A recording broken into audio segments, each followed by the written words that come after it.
อายนี่นาป้าเมียบ่ได้ถึงแม้นหากเจ้าเพียงใดอายป้าบ่ได้ดอกเมียคนนี้พาแรงพาอายลองเว้ากับอายมีแต่ความดีเจ็บปวดคอยนวดคอยวีย้อนความดีอายลืมบ่ได้หักเพียงน้องลาที่ปรารถนาคือเว้ามาเทียบสองคนเจ้ายังเสียเมียเก่าในเรื่องเอาใจทันแล้วปล่อยดาก็พอสิว่าอายสิหนีไป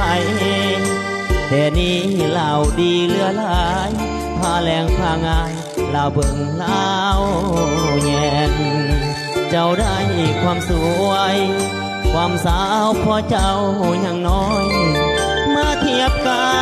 บเมียคอยเมื่อตอนยังน้อยมันต่างกันหลายถ้าสิคบกันเดือนและวันนั้นคงจะได้ถ้าสิให้ป้าเมียอายป้าบ่ได้ขอโทษเด้อนางฮักจริงอยู่ดอกแต่อายอยากบอกให้นางฮับหูจังใดอายก็สิอยู่สิขอสู้กับเมียแสนแพงฮักเจ้าอยู่ดอกบ่ได้หวังหลอกเจ้าเด้อคำแพงสิให้ป้าเมียไปแต่งอายป้าเมียแพงบ่ได้เด้อนาง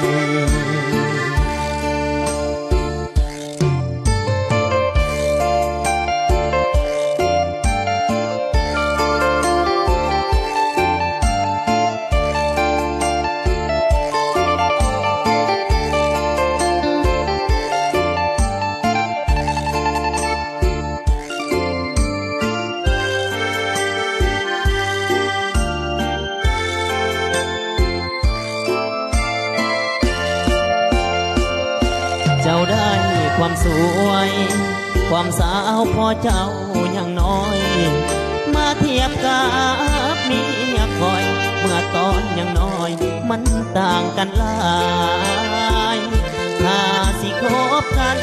เดือนละวันนั้นคงจะได้ถ้าสิให้ป้าเมียอายป้าบ่ได้ขอโทษเด้อนางฮักเจ้าอยู่ดอกแต่อายอยากบอกให้นางฮับหูจังใดอายก็สิอยู่สิขอสู้กับเมียแสนแพงฮักเจ้าอยู่ดอกบ่ได้หวังหลอกเจ้าเด้อคำแพงสิให้ป้า